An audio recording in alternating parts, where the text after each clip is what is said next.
Bonjour à tous et merci de regarder cette nouvelle vidéo. Je vous retrouve aujourd'hui pour une journée dans mon assiette. Je trouvais que ça changeait un petit peu du format une semaine dans mon assiette, le format retour de course. Ça changeait pour m'amuser moi, c'est-à-dire avoir un format différent et avoir un montage un peu différent à élaborer. Et je me suis dit que ça serait plus court à regarder pour vous et ça permettait de suggérer les recettes sur une journée type. C'est une journée parmi tant d'autres jours de l'année. Je mange pas tous les jours des tartes salées et ce que je vais faire en plat du soir. Je ne mange pas toujours la même chose au petit déjeuner. Là, le petit déjeuner, la préparation de ce que j'ai mangé qui est un granola muesli, je ne sais pas comment on appelle ça, je l'aurais filmé la veille, ce qui m'aura permis d'avoir la chose prête le matin. Donc le petit déjeuner est passé depuis 7 h ce matin.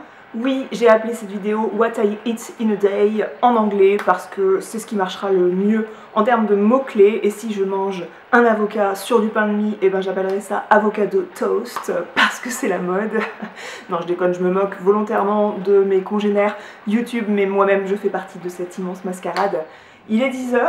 Comme vous voyez à la pendule ici, je prévois de cuisiner tout de suite maintenant, d'enfiler un tablier pour cuisiner le plat du midi et le plat du soir, puisque nous sommes mercredi en fin juin et il prévoit une chaleur à crever. En plus je suis enceinte, donc j'ai d'autant plus chaud qu'une personne normale je crois. Alors j'ai pas envie de faire tourner mon four à midi quand le soleil sera encore plus puissant, et puis pour que la tarte salée que je veux faire soit à bonne température à midi, ça me semblait bien de la commencer maintenant. Je vais faire une tarte salée aux légumes. En fait, vu qu'on a des courgettes du jardin, les oignons sont pas du jardin, mais voilà, il y a pas mal de choses du jardin à accommoder dans les plats du jour. Et j'ai du poulet à faire cuire aujourd'hui, donc je vais également faire le plat du soir, comme ça il n'y aura plus qu'à le réchauffer ce soir. Et étant donné que le mercredi soir je suis au Pilates, eh bien ça me permettra d'avoir le plat prêt quand je rentre et ne pas me mettre à manger n'importe quoi quand je rentre du sport, ce qui est un petit peu contradictoire. Donc je vais faire aujourd'hui à 10 h les deux plats du jour. J'aime bien cuisiner en une fois les deux plats midi et soir. Ça permet de salir une seule fois la cuisine, de se mettre une seule fois au fourneau dans la maison et de faire la vaisselle une bonne fois pour toutes en fait dans la cuisine. C'est comme ça que j'aime procéder quand je le peux et quand je fais des plats un peu plus élaborés.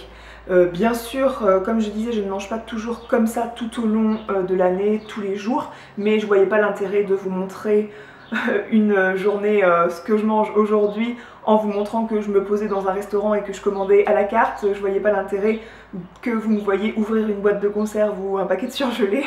Donc c'est une journée où l'essentiel de ce qu'on va manger va être cuisiné. Si cette vidéo vous intéresse, je vous laisse regarder la suite. Commençons les repas de ma journée avec ce granola accompagné de fruits. J'ai donc préparé le granola moi-même, ce qui, entre vous et moi, est quelque chose de pas du tout économique, mais quelque peu meilleur quand même par rapport à ce qu'on peut trouver dans le commerce. Pour faire ce granola, j'y suis allée au pifomètre en fait. J'ai mis de l'avoine dans un saladier, donc cette quantité que vous observez à l'écran. Après ça, je recommande moi d'y aller selon vos goûts. Donc moi j'ai ajouté des graines de chia, j'ai ajouté des graines de sésame et j'ai préparé un mélange que j'ai broyé d'amandes et de noix de cajou. C'est ce que j'avais dans mes placards et c'est ce que j'aime beaucoup. Je regrette un petit peu de les avoir trop broyés puisque pour le coup j'avais pas beaucoup de morceaux après. Heureusement que j'en avais gardé entière à côté, mais la prochaine fois que je referai ce granola, je broierai moins les noix. Comme matière grasse, j'ai choisi d'ajouter de l'huile de pépin de raisin parce qu'elle ne possède aucun goût.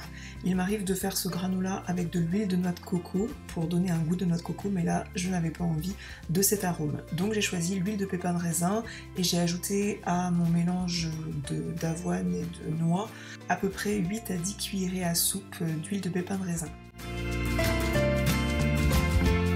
Pour sucrer ce granola, je choisis d'ajouter du miel. J'avais du miel de montagne dans mon placard, c'est un de mes miels favoris. Et j'ajoute à ce mélange environ 125 ml de miel. De nouveau, à vue de nez, j'ajoute l'épice de mon choix et cette fois-ci j'ai choisi la cannelle. C'est une épice qui ne plaît pas à tout le monde mais moi j'aime beaucoup si elle est bien dosée Donc j'ai ajouté un petit peu 3 secousses de ce petit poudrier. Après avoir tout bien mélangé, j'étale ça sur ma plaque de cuisson et je mets au four 30 minutes. Le four, je l'ai préchauffé à 170-180 et pendant ces 30 minutes, je vais mélanger tout ça toutes les 10 minutes pour être sûr que mon granola soit bien doré sur toute la quantité. Une fois que ce joli mélange doré a refroidi, j'ajoute des palets de chocolat noir pour plus de gourmandise.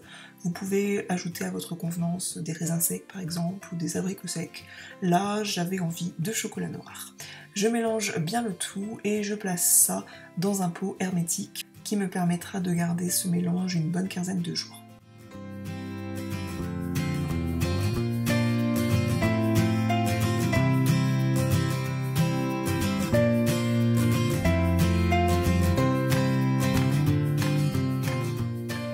Au petit matin, j'aime bien boire un jus d'orange avec un double expresso. Et pour accompagner mon granola, j'ajoute un yaourt à la vanille parce que j'adore les perles de lait à la vanille. Et je file au jardin chercher des fruits frais. Donc là, on avait des framboises et des fraises. Donc je me suis dit que ça serait succulent avec mon granola au chocolat et à la cannelle. Et j'avais bien raison puisque c'était très bon en plus d'être un petit déjeuner très consistant.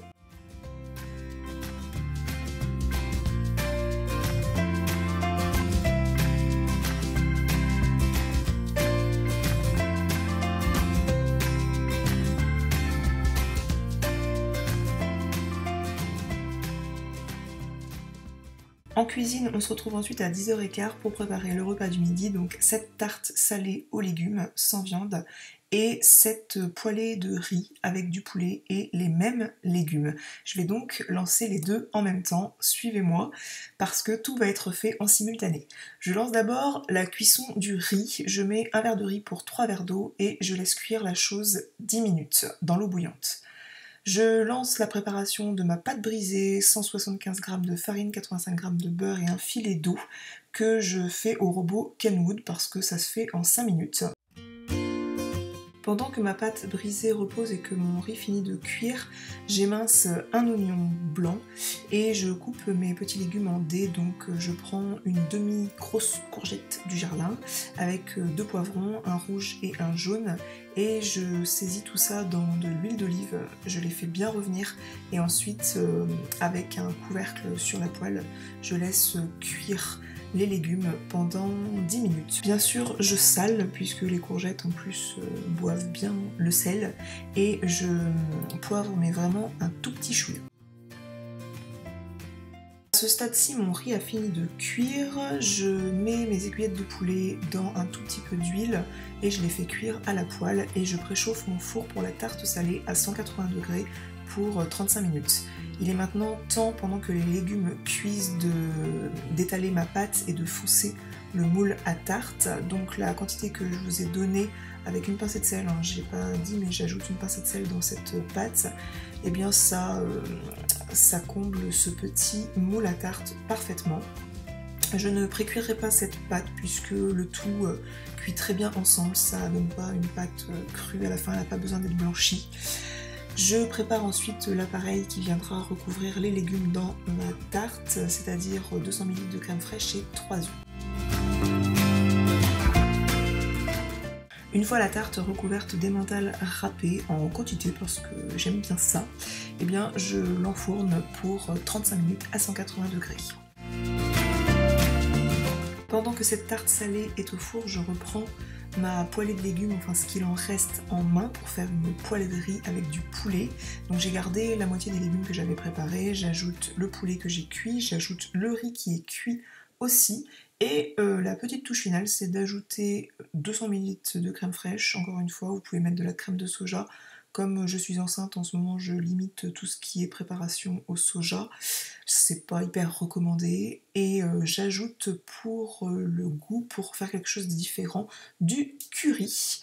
Et le tout est enfin prêt pour le soir. Détail non négligeable mes amis, il est 11h35. J'ai fini de cuisiner, il était 11h30. C'est-à-dire que j'ai commencé à cuisiner vers 10h15, 10h20 et que Tout ça m'a pris 1h15 en fait à préparer le plat du midi, le plat du soir, mis à part la crudité ou la salade que je vais préparer à côté de la tarte salée. Il reste 12 minutes de cuisson au four, ce qui fait que ensuite le four va pouvoir s'éteindre parce qu'il fait très chaud.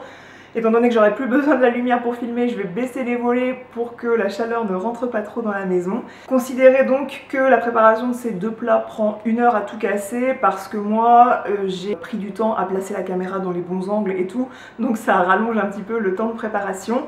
Et les deux plats ont été préparés vaisselle comprise. Donc c'est à dire que ma vaisselle est faite, j'ai plus qu'à lancer mon lave-vaisselle où il y avait des petits trucs que j'ai pas lavé à la main. Mais j'ai fait ma vaisselle à la main, des poêles et casseroles, je l'ai essuyé, rangé, également pour mon robot. Et mon plan de travail est nettoyé, j'ai même passé l'aspirateur dans la cuisine pour tous les petits grains de poivron qui peuvent tomber, ça et là, la farine, etc. Je veille à boire de l'eau parce qu'il fait très chaud, ça y est j'ai fermé les volets, j'ai hâte que le four s'arrête. Et d'autant plus du fait que je suis enceinte et que ça me file des crampes, c'est important de boire de l'eau. En ce moment je bois pas mal de Perrier, j'aime bien l'eau gazeuse. L'eau plate c'est aussi bien mais je varie pas mal quand même, donc voilà. J'ai pas trop envie d'une boisson chaude là à cette température du moment. Je vais pas tarder à manger la tarte salée avec une salade, petite salade fraîchement cueillie du jardin. Un dessert après ça, du melon, j'en raffole en ce moment à cette chaleur, c'est hyper rafraîchissant. Il est 4 h, il fait très chaud, je vais manger ce petit bounty glacé qui me criait mange-moi depuis mon congélateur. Voilà ce que donne ensuite dans l'assiette la poêlée préparée le matin pour le repas du soir. C'était très bon. Et en dessert, avec un peu de sucre, les dernières fraises du jardin. Cette vidéo est terminée, j'espère que tous ces petits repas vous auront plu, vous auront inspiré. Je vous rejoins maintenant dans la zone de commentaires si vous avez des questions, si vous voulez discuter avec moi, je serai dans la zone de commentaires et je vous dis à la prochaine vidéo. Salut!